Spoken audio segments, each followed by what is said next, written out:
Hello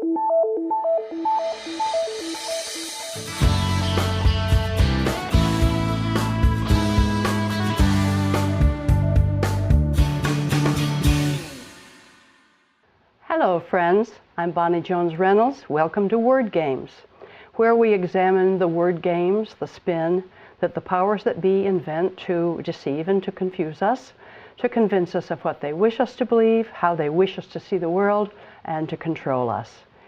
In this and the following half hour, and maybe more half hours, we will examine the word game humanitarian aid. 2 weeks ago, we witnessed a catastrophe and tragedy of such proportions that we have not yet begun to understand its ramifications. We probably will not begin to comprehend for months, and we will not fully comprehend for years, if ever. A 7.0 earthquake struck Haiti.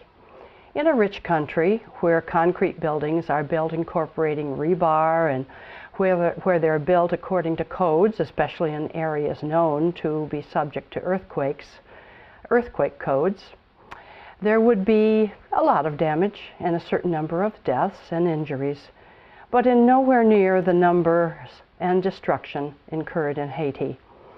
There, at minimum, according to current reports, 200,000 people were killed, and the number will probably turn out to be closer to 300,000. Another estimated 250,000 were injured. Unknown thousands were crushed or entombed in collapsed concrete buildings. An entire capital city was reduced to rubble, good only for bulldozing and discarding, even its presidential palace collapsing. Members of the government killed, injured, scattered, and the country left rudderless, with no central control. The massive number of deaths has created thousands of new orphans, perhaps tens of thousands, in a country already teeming with orphan children. Makeshift, understaffed, and under-equipped surgeries are amputating limbs from off of the injured, adults and children alike, as on an assembly line, creating who knows how many thousands of amputees.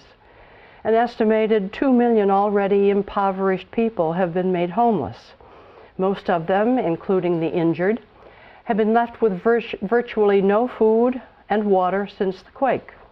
The 250,000 injured have had only makeshift, sporadic medical care or no medical care at all for the same period. Dehydration sets in with no water. The kidneys and other internal organs begin to shut down. Infection sets in without antibiotics. Wounds turn gangrenous. Death and amputations are the results. And there is still, after 2 weeks, no firm date, no observable, coordinated plan that will get water and food to these suffering people on a widespread and reliable basis, or widespread and competent medical aid and supplies to the wounded, despite all the supplies stacking up at the airport, so that thousands of the survivors themselves will die, are dying.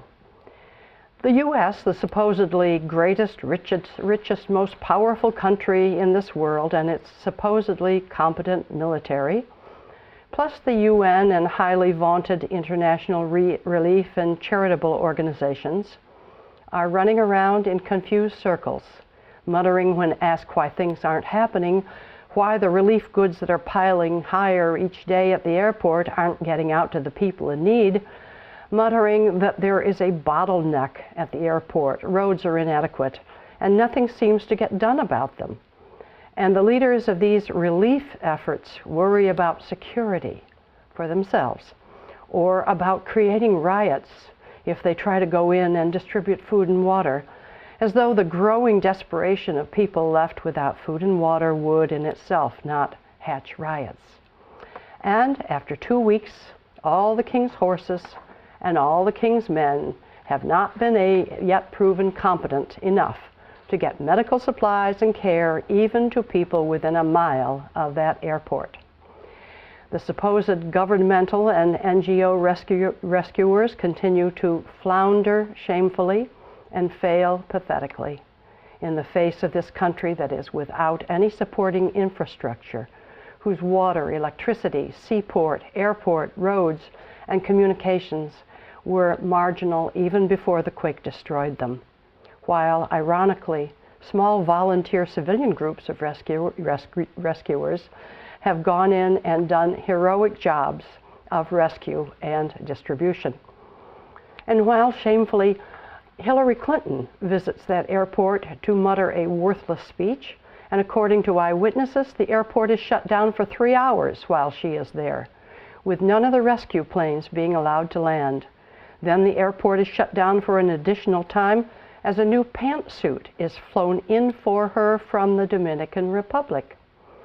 And the NGOs and civilian relief organizations complain vociferously that their relief planes are often denied permission to land and diverted to the Dominican Republic, so that the rescuers and supplies must be brought overland, taking more days to reach those in need. And why the denial? Because the U.S. military is in charge of the airport, and priority for landings is given to planes carrying more and more U.S. troops, prompting France and other countries to observe that the U.S. humanitarian aid looks more like an invasion and sneak occupation than aid. You know, they name hurricanes. Why don't they name earthquakes? If they did, this one could be called Reveille. Do-do-do-do-do-do-do-do-do. Wake up, world. Haiti reveals our utter lack of organization and preparation for contending with massive catastrophes, and it unmasks what 2 centuries of criminal and inhumane actions on the part of Western powers have done to this little nation and its people. It lays bare the predations of empire and militarism, of power-seeking politicians, of capitalism, and international bankers and corporations. It allows the world to see the greed, the brutality, the racism, and total lack of compassion in our leaders and their banking and corporate paymasters, and in their institutional hit squads, such as the World Bank and the IMF, all of which systematically, methodically, and with malice aforethought reduced Haiti to the most impoverished country in the Western Hemisphere. The same greed and brutality and lust for power of empire and international bankers and corporations have reduced dozens of other countries around the globe, arrogantly, callously, and dismissively referred to as third world countries. Those good for nothing but slave labor countries peopled by, as the greedy obviously believe, worthless little brown people. To similar poverty and desperation, and where, with global warming, changing weather and earth patterns, and the upheavals of the turn of a double millennium, more such catastrophes, as bad or even worse, not just earthquakes or storms, but terminal droughts, drying up of water sources, rising seas, floods, and pestilence will wreak permanent havoc around the globe if we do not take steps right now. Not just hundreds of thousands or millions, but billions of people will perish, and animal and plant life with them.